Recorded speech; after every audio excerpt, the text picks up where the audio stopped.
So before we begin, I would just like to mention that the creation of the CDL campus in Second Life was a joint effort between the Curriculum and Instructional Design Group at the Center for Distance Learning and faculty who are interested in participating in teaching and learning initiatives here in this environment. We got together and we thought about a few things. Our primary driving force behind the types of buildings that we created were instructional needs and goals. We thought about how we might want to use the spaces and what we would like to use them for. This was followed by some work on thinking about the visual and spatial design. We decided that since Saratoga Springs has the gorgeous Congress Park, which is right near our main campus on Union Avenue and very much reflective of the architecture of our own campus, we thought that being inspired by Congress Park landscaping and the architectural style would be a nice approach for a Second Life campus. And so we shared some illustrations and photographed and conceptual ideas with the Second Life architect, Something Real Atke, who then created the buildings for us. And the landscape designer in Second Life, Totem of Flow, created the landscape for us as per my specifications. This large central space has a stage platform and can be set up in a variety of ways with chairs and tables, etc.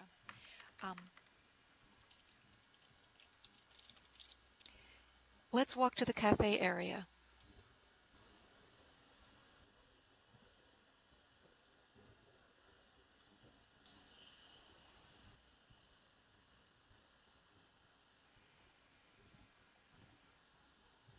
What I'm showing Diane right now is that if she clicks on this coffee cup and agrees to sit on it, it will actually send her right over to the porch and sit her down either at the bar or at one of the tables, which is a really nice sort of interactive effect of the bar here. So if you look behind us and if you look around, what you see is a really nice outdoor cafe, which is a great interactive site for students and faculty to come and engage in this environment.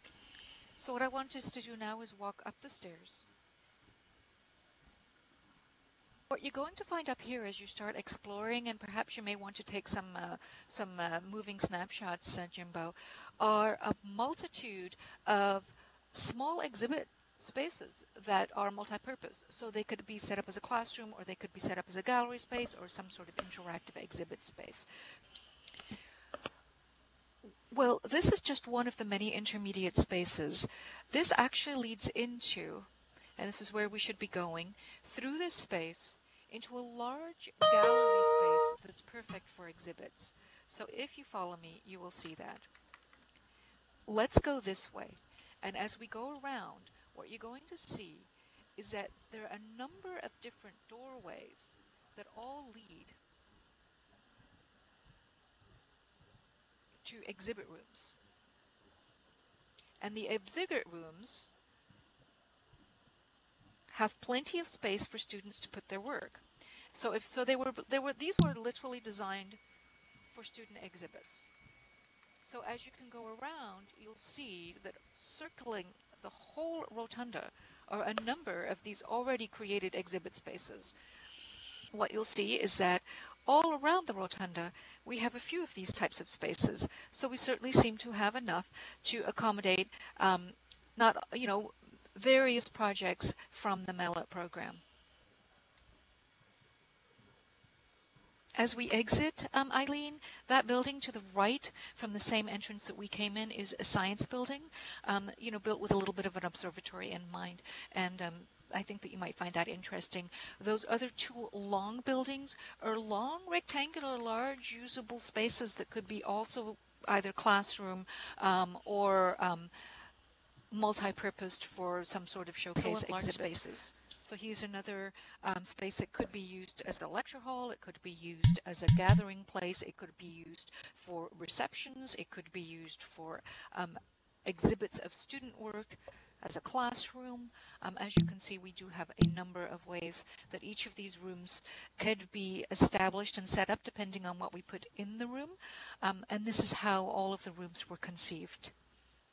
this entire whole area also has another layer of exhibit spaces. And this is why I was thinking, as we were pondering our dilemma about how might we have a readily available space at this time for the student exhibits and collaborations and showcases.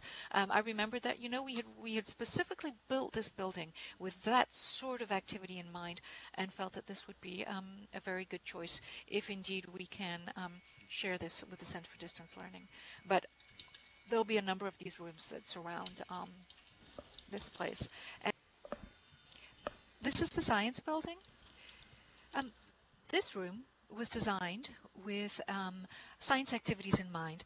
The reason it has a dome was really thinking about the opportunities to set up an observation deck and that sort of thing if the course included astronomy.